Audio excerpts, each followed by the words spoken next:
Monday, December 28, 2020, at about 11:23 in the morning, the Denver Combined Communications Center received a 911 call from an individual who advised that they were witnessing their neighbor being assaulted. The caller reported that there were 3 individuals involved in this incident and that one of them possibly had a handgun. The caller provided thorough descriptions of the 3 parties that were involved and also provided a description of a vehicle that was not known to that person that was parked near the residence where the victim was being assaulted. These descriptions were promptly relayed to the responding officers. Uniformed Denver police officers from District 2 arrived minutes later and observed the described vehicle parked on the north side of the residence. The residence was at 950 North Monaco Street. This vehicle was on the north side of it, parked on 10th Avenue. As the officers approached the residence, the officers observed 2 individuals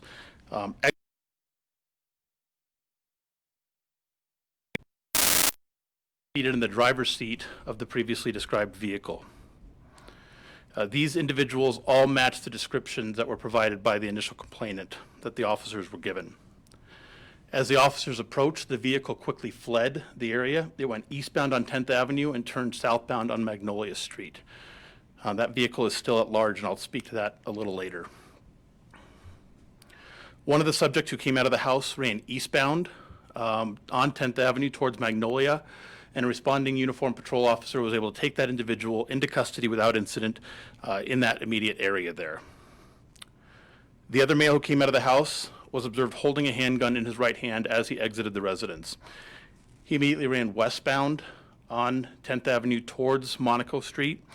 Once the officers saw this, they immediately began issuing commands to that individual and pursuing him on foot as he ran westbound.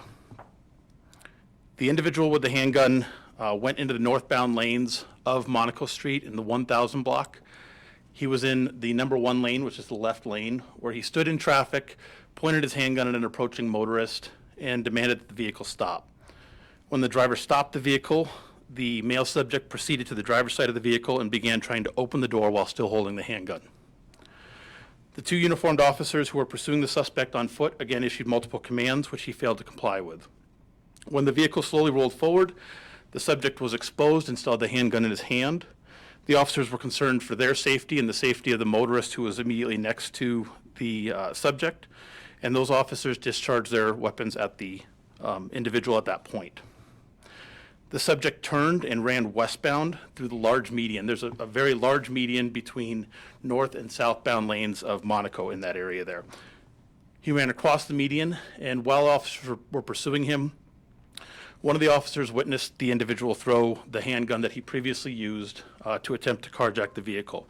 He threw it and it landed in the median. The subject continued running. He actually went up 10th Avenue and went into the Locust Monaco Alley where he went northbound. He cut back through the yards and headed back towards Monaco Street. When he gets back to Monaco Street, he immediately approaches a vehicle that is now in the southbound lanes. So he's on the west side of Monaco. He approaches a vehicle that's in the southbound lanes and stops that vehicle in traffic and attempts to aggressively take that vehicle, forcefully take that vehicle as well. Around the same time, a uniformed patrol officer is responding to the area. He's traveling southbound and observes this, turns on his emergency lights, and approaches the scene there. The driver of that vehicle is able to speed off. He's able to get away safely, leaving the suspect running into the median now. He's wide open in the median. The officer continues following him.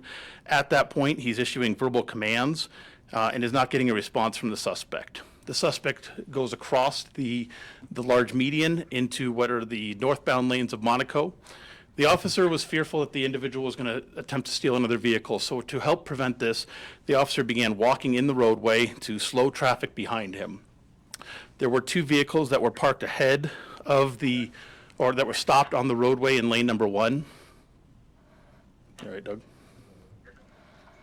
Just please, as a reminder, mute your microphones. Thanks.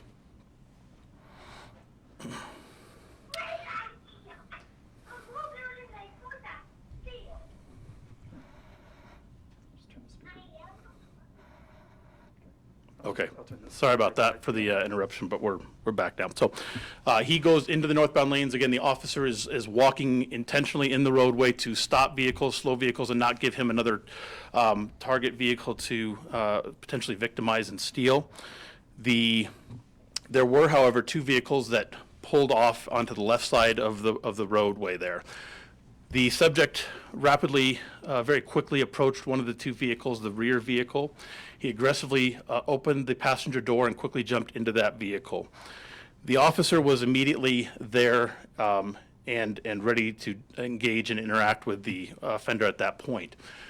The officer was specifically concerned that the individual was going to assault or kidnap the victim as he was attempting to take her vehicle. It was clear to the officer that the female driver was very scared based on her face, and that this was not a known individual to her that got into her vehicle. As a result of his concerns and in an effort to stop the carjacking from occurring, the officer fired multiple rounds from his weapon into the passenger window directly at the subject there. From there, the officers were able to safely remove the female driver from the vehicle, and the male subject was also extracted from the vehicle. Officers took him into custody and began rendering aid. An ambulance arrived at the scene moments later and transported that individual to Denver Health Medical Center for treatment. The female driver was assessed by paramedics and was found to be unharmed. While the suspects were being pursued, additional responding officers went to the residence where they were initially called, where the subject had been assaulted. Upon making entry, the officers immediately found an adult male victim who had been shot multiple times. The victim was removed from the residence by officers so he could be attended to by paramedics while the officers continued searching the residence. In the kitchen, the officers located an adult female who had also been shot. She was removed from the residence, rushed to Denver Health Medical Center, and she remains at that location in critical condition. Unfortunately, despite the efforts of the officers and the paramedics, the male victim succumbed to his injuries and was pronounced deceased at the scene. Through the investigation, we learned that two of the three offenders approached the residence wearing construction-style reflective vests. The two went to the front door of the victim's residence, posing as utility workers in an effort to gain access to his residence. We're still working to determine the sequence of events that occurred once inside the residence. In the end, we do know that both the male and female victims were shot in the residence before the suspects fled. The male victim was determined to be the homeowner of the residence, and his identity will be released by the medical examiner's office in the next couple days. The female was a visiting family member who does not reside at the residence. She remains hospitalized in critical condition. At the scene, investigators recovered 3 firearms that are preliminarily being associated with the offenders in this case. A rifle was located directly outside of the residence. A handgun was recovered in the median area of Monaco Street near the northbound lanes. This handgun is believed to be the weapon the offender used when he attempted to steal the first vehicle on Monaco. And a third firearm was recovered from the individual who was arrested on Magnolia Street. Investigators also recovered the female victim's wallet in the property that was associated with the deceased subject. During the investigation, it was determined that one of the rounds fired by the officers struck a vehicle that was driving southbound on Monaco Street. That vehicle was previously not involved and was not a target of the officers. At the time, the vehicle was occupied by an adult male driver. The round that struck the vehicle did not enter the passenger compartment, and the driver was uninjured. 3 Denver police officers discharged their duty handguns in this incident. In total, 7 rounds were fired by the officers. The officers involved in this incident were equipped with body-worn cameras, and their cameras captured each officer's interaction with the individual. Through the investigation, we interviewed multiple civilian witnesses, including the original complainant, victims of the multiple attempted carjackings, and others who were in the area as part of this investigation. I can report that none of the officers in this incident were injured. At this point, investigators believe this group of offenders is likely associated with a series of burglaries, residential burglaries that have been occurring in the area. 2 of the firearms that were recovered as part of this investigation were taken in a recent nearby burglary. In terms of the officers that were involved, All officers were wearing standard Denver Police uniforms and were driving marked Denver Police vehicles. One officer is a corporal who has been with the department since 2000. One is a police officer who's been with the department since 2000. And the third is a police officer who's been with the department since 2014. None of the officers have been involved in a prior police shooting incident, and the officers are currently working in a modified duty assignment. The identity of the deceased subject will be released by the medical examiner's office in the coming days. I can provide information about the individual that was taken into custody at 10th and Magnolia. That is 38-year-old Joshua Hamm, Hamm. His date of birth is April 19th of 1982. Mr. Hamm is currently being held for investigation of first-degree murder, aggravated robbery, first-degree burglary, and possession of a weapon by a previous offender. Investigators are still looking for a third individual involved in this case. He was described as a 30-year-old black male who was bald with an average build, and he may present as a female as well. He was associated with a black 2009 Honda Fit. We released a Crime Stoppers bulletin today with that photo, and I will show that here as well.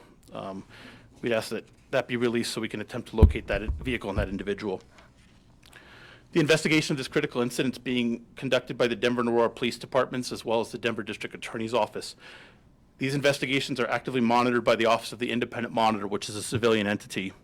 Anyone with information regarding this incident is asked to call the Denver Police Department or Crime Stoppers, and I'm happy to take any questions you may have.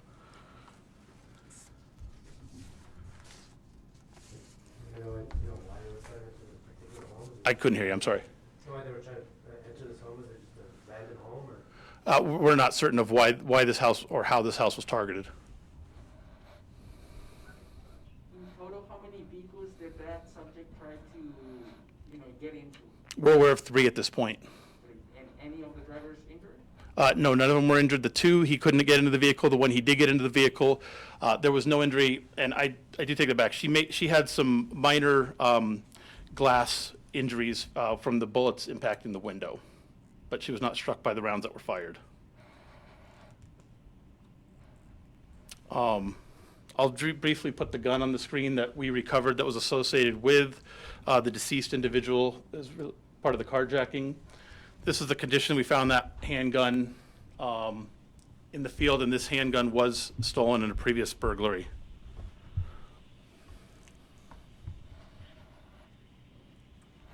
Do we have any questions on the Teams call? Is the relative, the female relative, is that the man's daughter, the owner's daughter? So, to protect her identity, recognizing she's a victim, I'm not going to confirm her relationship to that individual at this time. Was she shot in the head? Also, that's something, we have an outstanding offender, and I need to protect that information so we can interview him and see what he knows relative to her injuries. Where was the owner shot? I'm sorry, I missed your question again. Where was the owner shot? He was shot in the leg and in the head.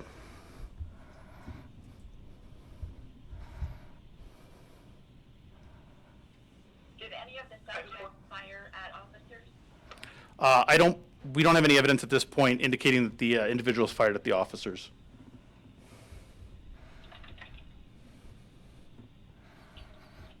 With the officer who shot the suspect at the final carjacking, did he fire through the front window of the car or the, which window did he fire through? The front passenger door.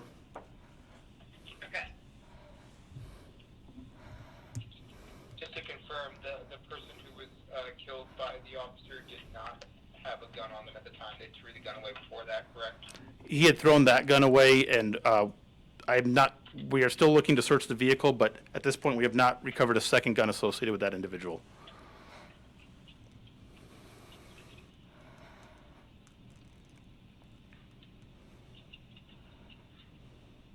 How common is it for burglaries to turn violent like this? It seems like it was broad daylight, and I know that burglaries commonly don't it's different than a robbery, right?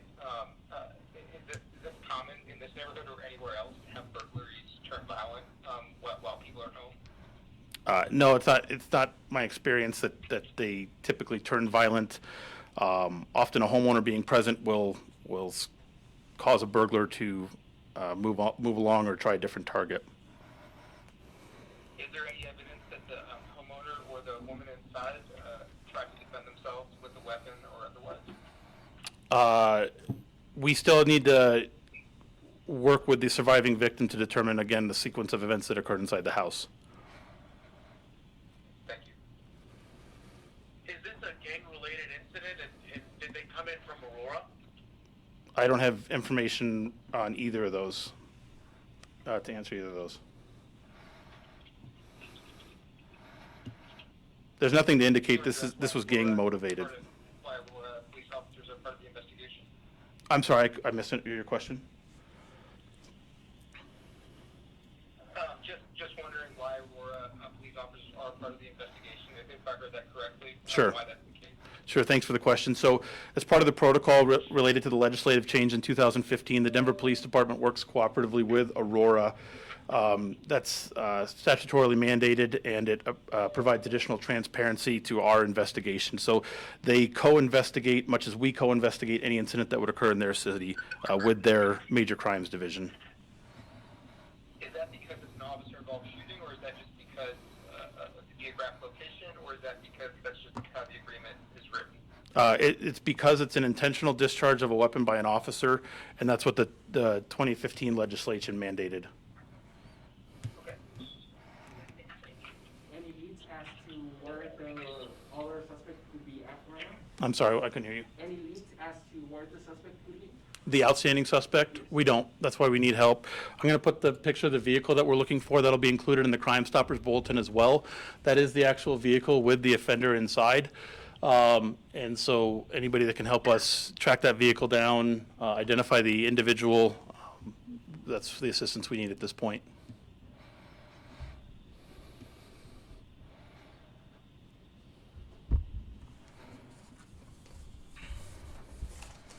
No further